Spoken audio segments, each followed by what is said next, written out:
السلام علیکم۔ آج میں آپ لوگ کو اردو کی تیسری جماعت سبق 3 پڑھانے جا رہی ہوں۔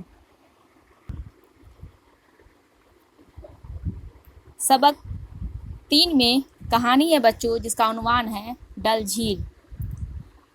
تو کہانی پڑھنے سے پہلے ہم کچھ الفاظ کے معنی پڑھ لیں گے، جس سے ہمیں کہانی سمجھنے میں آسانی ہوگی۔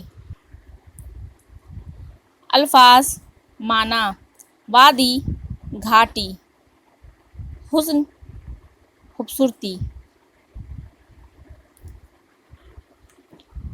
سیاح سیر یا تفریح کرنے والا یا گھومنے والا، پکنک کسی دور جگہ پر تفریح کرنا یا گھومنا، نظارہ دیکھنا، دیدار، لطف مزہ، لذت۔ بچوں اس کو اچھے سے نوٹ بک پہ نوٹ کر لینا اور یہ الفاظ اور معنی کو اچھے سے یاد کر لینا۔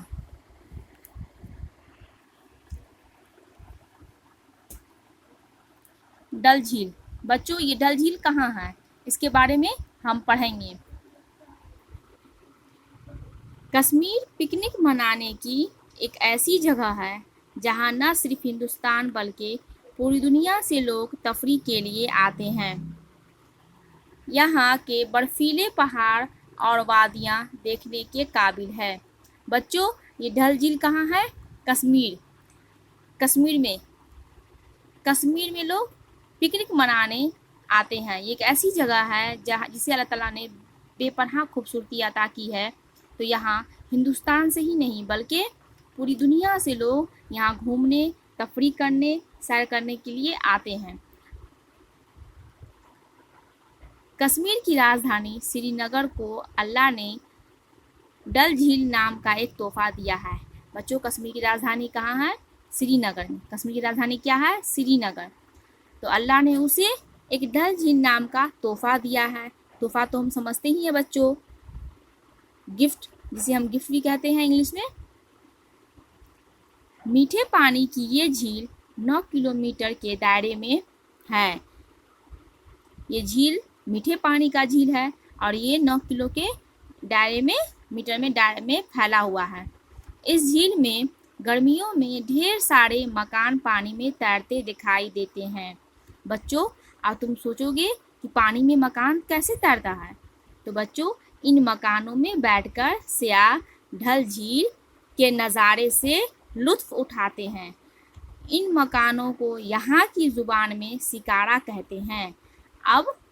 اب ہم سمجھیں گے کہ یہ مکان اصل میں یہ ایک سکارا ہے جو پانی میں تیرتا ہوا ہے اور اس میں مکان بنا ہوا ہوتا ہے، اسے ہی سکارا کہتے ہیں۔ وہاں کے زبان میں اسے سکارا کہتے ہیں اور اس سکاروں میں بیٹھ کر گھومنے والے لوگ جو وہاں گھومنے جاتے ہیں سیاح تفریح کے لیے، وہ گھوم کر وہاں جھیل میں جھیل کا نظارے کا مزہ اٹھاتے ہیں۔ ان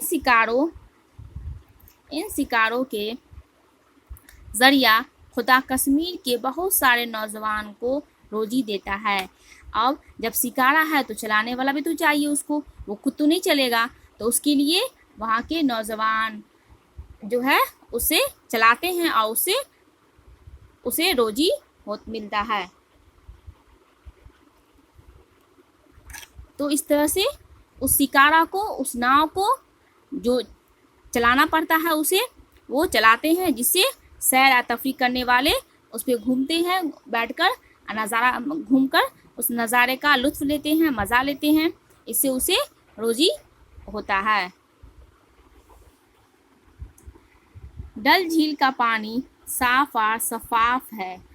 ڈل جھیل کا پانی ایک دم صاف ہے۔ اس جھیل میں گرمی کے موسم میں سبزیاں اگائی جاتی ہیں۔ اب بچوں اس جھیل میں گرمی کے موسم میں سبزیاں بھی اگائی جاتی ہے۔ ایک خاص قسم کی گھاس بھی جھیل میں ہوتی ہے جس سے چٹائیاں بنائی جاتی ہے۔ بچوں اللہ تعالیٰ نے کتنی خوبصورتی سے اس جھیل کو بنایا ہے کہ اس گرمی کے موسم میں وہاں سبزی بھی اگائی جاتی ہے